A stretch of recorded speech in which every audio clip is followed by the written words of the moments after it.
भाई डर रहे हो भाई, भाई लाइन में मत खड़े हो। एक और कल हुए एक्सपायर, हम बचा नहीं पा रहे। हेलो, यहाँ बैठे भी हम बचा नहीं पा रहे। कहने कि भाई नौकरी का जाना वो संघर्ष है, मैं समझ सकती हूँ संघर्ष है।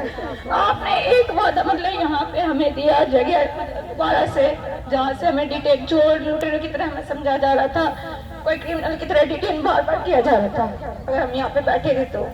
उसके बाद अब हम यहाँ पे सुरक्षित हैं, ये हमें पता है और हम यहाँ पे संघर्ष कर रहे हैं। अब बस एक ही चीज है कि हमारी जैसे हमारी नौकरी वापस गई थी, ले लिया उन्होंने, मतलब दे के ले लिया, चाहे वो कोई भी हो, सीएम साहब हो, चाहे वो एलजी साहब हो, चाहे कोई भी हो, हमें उससे नहीं, हम उसको नहीं जानते। हम ये जानते हैं जो सरकार हमारी नौकरी को हमें वापस करेंगे, वही हमारे कर्ता धर्ता होंगे और उन्हीं को वोट जाएगा। ये सबसे 10,700 अगर वोट बैंकिंग में इन्होंने काउंटिंग की है तो ये काउंटिंग अनगिनत में जाएगी और हर राज्य में जाएगी, क्योंकि एक राज्य के बच्चे नहीं बैठे यहाँ, हर राज्य की राजधानी है देश का, तो देश के कोने कोने जो राज्य से यहाँ पे उपस्थित है बच्चे, यहाँ पे तो मान लो हम यहीं के सिटीजन है, लेकिन इससे जो जिस भी क्षेत्र से कोई बिलोंग करता हो वहाँ वो वोट पहुंचेगी और वही की सरकार बनेगी, क्योंकि सरकार हमें वो चाहिए जो हमें नौकरी दे सके, जो हमारी आजीविका चला सके। हमें फ्री का कोई वोट नहीं चाहिए, हम तो भीख मांगने के लिए नहीं बैठे कि हमें कोई फ्री का कोई हमें दे जाए, यहाँ पे कटोरी लेके नहीं बैठे। गरीबों को लिया है, ईमानदारी से हमने काम करके दिया है। ये सच्चाई है कि चलो गरीबों को आपने कह दिया कि हाँ हमने गरीबों को लिया है, कोई बात नहीं, आपने गरीबों को लिया है तो गरीब को लेना ही एक ईमानदारी से आप अपने काम को पूर्ण कर रहे हो, ये चीज है। जो काम आपने दिया है वो काम आपका सुचारू रूप से पूर्ण हो रहा है, तो ये और उसको आप दिखा भी रहे हो कि हमने ये काम इस क्षेत्र में करवाए हैं और वो काम देखो कितनी सुदृढ़ता से, कहते हैं ना निष्पक्ष भाव से उन्होंने किया है। तो आगे भी हम चाहते हैं कि हमारी आजीविका ऐसे चलती रहे। तो सरकार सर अब हमें ना बस हमारी जो भी मतलब रोजगार आजीविका उन्होंने देके जो छीनी थी वो मतलब हमें वापस लौटाने का बस ध्यान दें, इसके लिए तहे दिल से धन्यवाद। यहाँ पे भी जो हम बैठे हैं इसके लिए भी बहुत बहुत धन्यवाद सर कि आपने इतना हमें मतलब कहते हैं ना एक मान सम्मान लौटाना, कि हम बैठे हुए हैं तो अब हमें लग रहा है कि हाँ हम एक किसी संस्था के वॉलंटियर्स यहाँ पे बैठे हुए हैं, किसी संस्था से बिलोंग करते हैं। नहीं तो कुछ टाइम पहले हम 27 तारीख से यहाँ पे बैठे हुए थे, हर एक दिन अगले दिन डर लगता था कि हमें कोई डिटेन करके न ले जाए, कहीं कुछ अनहोनी ना हो जाए, कुछ भी एक्सप्रेशन। लेकिन अब यहाँ पे बैठे हुए हैं, बस एक नौकरी चाहिए, वो भी मतलब ये मांग रहे हैं हम सब बच्चे, और मतलब आशा करती हूँ सर कि आप है ना ये चीज भी हमारी पूर्ण करेंगे। जो सरकार निकम्मी है, वो सरकार बदलनी है, जो सरकार निकम्मी है, वो सरकार बदलनी है, जो सरकार निकम्मी है, वो सरकार बदलनी है। केजरीवाल तेरा राज में, केजरीवाल तेरा राज में, कटोरा आ गया तेरे राज में, केजरीवाल तेरा राज में, कटोरा आ गया तेरे राज में। जो सरकार निकम्मी है, वो सरकार बदलनी है, जो सरकार निकम्मी है, वो सरकार बदलनी है। भारत माता की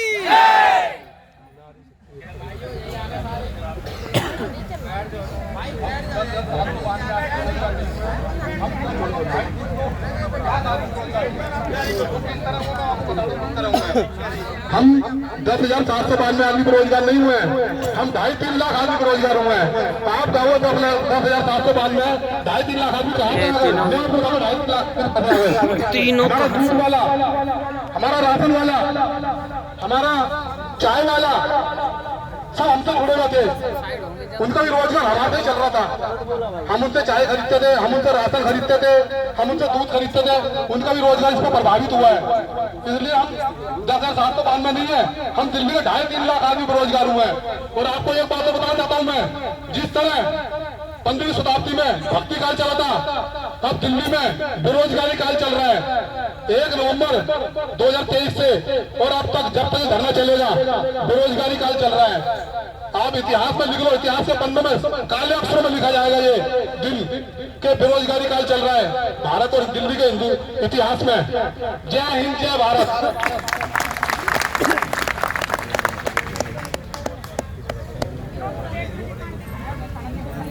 जय हिंद। हमारे बीच माननीय कपिल मिश्रा जी हमारे साथ उभर के आए हैं। हमें इनसे बहुत उम्मीदें हैं कि हम लोग को हमारे जितने साथी हैं, जितने बेरोजगार हुए हैं, इनको नौकरी, हमारी नौकरी वापस मिलेगी।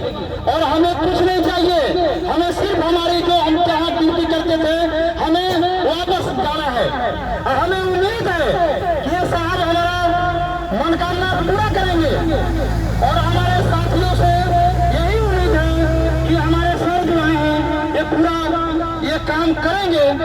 और एक बात मैं और कहना चाहता हूँ कि हम जैसे 500 में नहीं, कम से कम एक आदमी के पर एक आदमी नौकरी पे है तो कम से कम के पीछे 10 व्यक्ति हैं, माँ बाप बीवी बच्चे सब ऑपरेशन करा जा रहा है। लेकिन बेगर कोई बेगर ना टाइम दिए ना कुछ, ना हम लोग ना कोई गलती थी किसी ऑफिस में, हम लोग अपनी ईमानदारी से काम करते थे, फिर भी हम लोग को एक हटा दिया गया। ये बिल्कुल अभी है। और आज हमें बहुत उम्मीद है कि हम लोग का जो भी हम लोग का जो परेशानी है, हम लोग बेरोजगार हुए हैं, सर दिलवा कर रहेंगे। यही साफ सुन रहा है हमारे भारत के प्रधानमंत्री जी सुन रहे हैं, कि हमारी नौकरी वापस हो, हमारे दिल्ली रहते हम बहुत वोट बात पे आ गए हैं। मैं डिसिप्लिन में रहने वाला व्यक्ति, देखिए मैं कैसे बिल्कुल पागल जैसे घूम रहा हूँ, मैं कैसे व्यतीत कर रहा हूँ। आज हो गया 24-25 दिन, हमारा आत्मा गवा दे रहा है।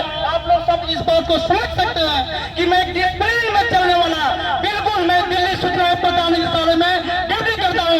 ये जितने मीडिया वाले हैं सब हमें जानते हैं। चिराग रोटी जितने तमाम भारत के अपने जो हमारे भारत के जितने मीडिया सेंटर है सब ठाकुर के नाम से जानते हैं।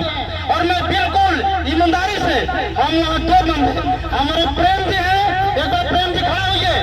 प्रेम जी भी 95 के भर्ती है सिविल डिफेंस में और अच्छे से योगदान दिया और हम लोग ड्यूटी किए, लेकिन इस चीज को नहीं देखा गया और हम लोग का पेट पर हाथ मार दिया गया। ये बिल्कुल गलत है। हमारे साथ इसका बिल्कुल हमारे साथ इस चीज को समझ रहे हैं, हमारे पीछे हमारे समर्थन में आए हैं। हम सारे वॉलंटियर्स, हमारे जितने बहनें, हमारे भाई जितने, हम सब बहुत प्रसन्न हैं कि कोई तो आया, हमारे पीछे कोई तो आया। और मुझे उम्मीद है कि जिन्होंने मिश्रा जी हमारे इस पृथ्वी में, ब्रह्मांड में जो भी कुछ है, अब जय हिंद जय भारत।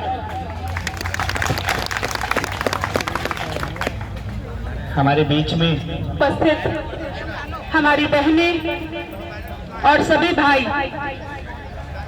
आप सबका ये दुख और ये कष्ट देखकर मन फटा जा रहा है। वहाँ खड़ा होकर भी तो ले और यहाँ जो मेरी बहनें आंसू, उनके जो आंसू गिर रहे हैं वो सीधे मेरे दिल तक जा रहे हैं।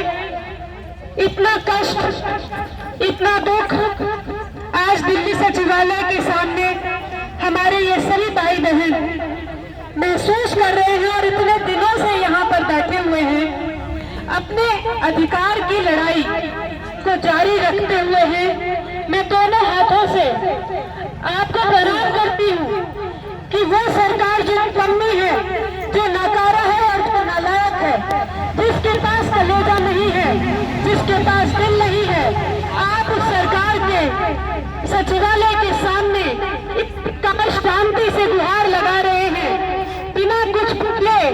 आपकी जो मन की आवाज है, जो दिल की आवाज है, मुझे ये सोच के हैरानी हो रही है कि अरविंद केजरीवाल तुम्हारा दिल आज फट के नहीं रहा। अरविंद केजरीवाल, इन सब लोगों ने तुमको इस सचिवालय में पहुंचाया था। आज तुम्हारे आंखों से आंसू क्यों नहीं गिर रहे हैं? तुम्हें इन बहनों के आंसू क्यों नहीं दिख रहे हैं? इतने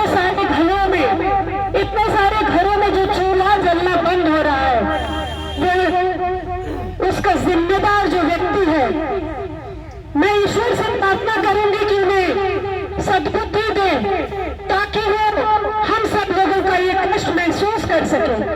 और बहनों, ज्यादा नहीं कुछ कहना चाहूंगी कि ये कहूंगी कि आप सब अकेले नहीं हैं, आपके साथ पूरी दिल्ली के के लोग खड़े हैं। जब दिल्ली